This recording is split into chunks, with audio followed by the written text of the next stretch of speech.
बिस्मिल्लाहिर्रहमानिर्रहीम। ईरान ने अटैक किया इसराइल पे, खबरों में है। कमीशन यहाँ से कौन कौन से सवाल पूछ सकता है, ये ज़रा हम देखते हैं। क्या ईरान ने ये फ़लस्तीनियों की हेल्प करने के लिए किया है या उसकी खुद की सर्वाइवल का इशू है? इसका थोड़ा सा हम देखेंगे कि ये नौबत क्यों आई। तो बड़ा ये देखें मैप में ज़रा, ये आपका ईरान है, ये इराक है और ये शाम है, सीरिया है। ये जो आपको मैप नजर आ रहा है ना जी, ये रेड में जो मैं बना रहा हूं, ये है इसराइल, ये इसराइल है। और यहाँ पे जो है ना छोटा सा इलाका जो है ना वो गजा का इलाका है, ये वाला। और ये जो इलाका है ये वाला, ये यरूशलेम है। बाकी जो खंजर की तरह शेप है ये किसकी है? इसराइल की है। तो यहाँ पे आपको पता है कि ईरान की कुछ प्रॉक्सी वार हैं। आपको पता है कि इसराइल ने गजा में मुसलमानों को, फलस्तीनियों के ऊपर वो जुल्म कर रहा है। तो ये ऊपर जो मुल्क है ना यहाँ पे बेटा, ये वाला, ये लेबनान है, ये लेबनान है। ये सारा सऊदी अरेबिया है। सऊदी अरेबिया के यहाँ नीचे है हमारे पास यमन। थोड़ा सा बैकग्राउंड देखें इसके। अब इसराइल जो है ना फलस्तीनियों को मार रहा है। इसराइल को यहाँ लेबनान में बैठी हुई हिजबुल्लाह, हिजबुल्लाह जो है ना एक तंजीम ही है, पॉलिटिकल पार्टी भी है। हिजबुल्लाह को ईरान सपोर्ट करता है लेबनान में, क्योंकि वो एक तो अहले तशय्युई है, फिका जाफरिया से उनका ताल्लुक है। दूसरा वो इसराइल के मुखालिफ है। इसराइल को ये यहाँ से मिसाइल मारते हैं ऊपर से, इसीलिए ईरान उसे सपोर्ट करता रहता है और वो इसराइल को नुकसान पहुंचाते रहती है। उसके बाद ये जो मैंने बनाया है सऊदी अरब के नीचे यमन है। यमन में भी आपको बताया कि हौसी जो बागी है, हूतीस जिन्हें कहते हैं, मेजॉरिटी जो है वो अहले तशय्युई है। तो ईरान उन्हें भी सपोर्ट करता है। वो भी इसराइल के खिलाफ है आजकल। ऐसे दूर हो जाते हैं वो, लेकिन वो अमेरिका के और इसराइल के खिलाफ हैं। अब इस तरह से ये सीरिया है। सीरिया के अंदर भी कुछ ग्रुप्स हैं जिन्हें ईरान सपोर्ट करता है, जो कि किसके खिलाफ है? इसराइल के खिलाफ है।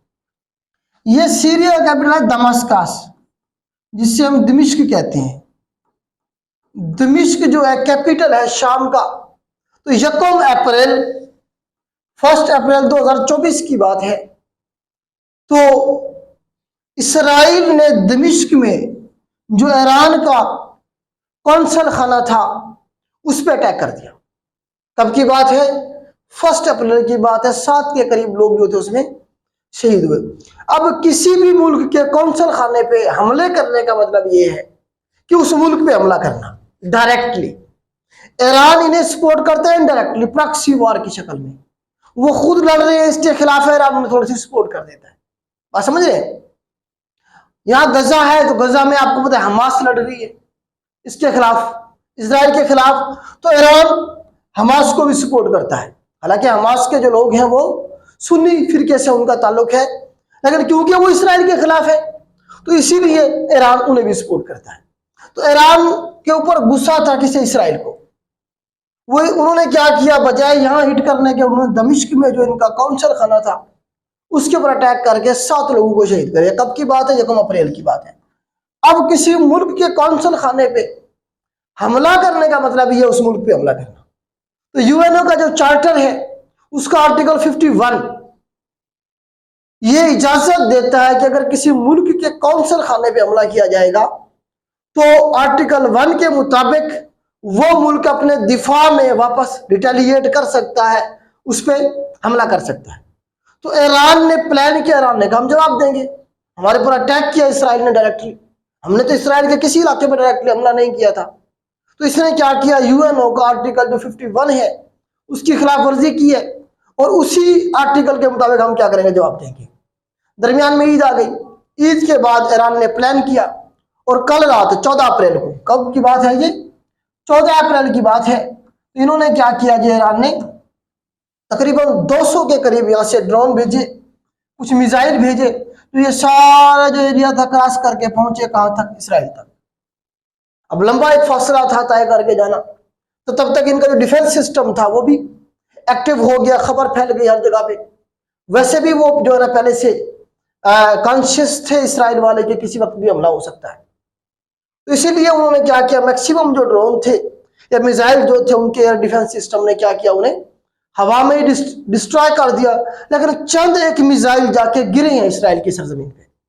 नुकसान हुआ है, नुकसान मतलब जानी नुकसान है सच नहीं हुआ, क्योंकि उन्होंने बहुत सारे एरियाज पहले खाली करवा लिए थे।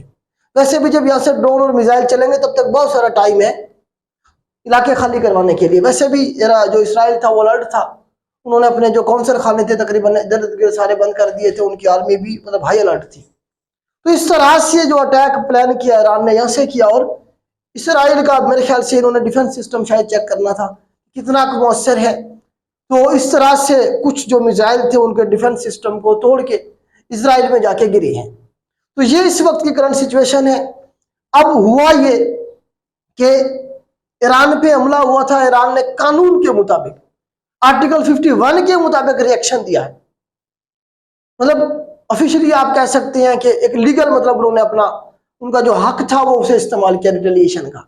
ये मैंने तो देखा भी है। तो इस ऑपरेशन का नाम पूछा जा सकता है आपसे पेपर में, तो ऑपरेशन का नाम है जी ट्रू प्रॉमिस, सच्चा वादा। ये याद रखना है आपने, जो ईरान ने नाम दिया इस ऑपरेशन को। डेट याद रखनी है, बाकी डैमेज वगैरह का नहीं पूछा जाएगा।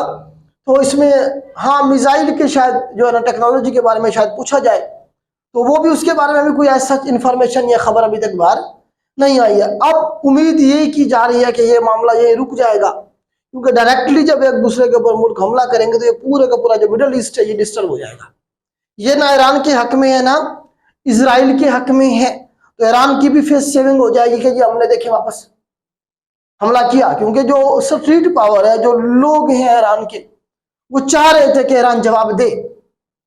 लेकिन ये बाकी जो सिचुएशन है उसके मुताबिक ईरान ने सही टाइम पे सही जवाब दिया है। अब इसका देखें, ईरान ने बदला लिया है किसका, जो शाम के कौंसल खाने पे उन्होंने हमला किया था।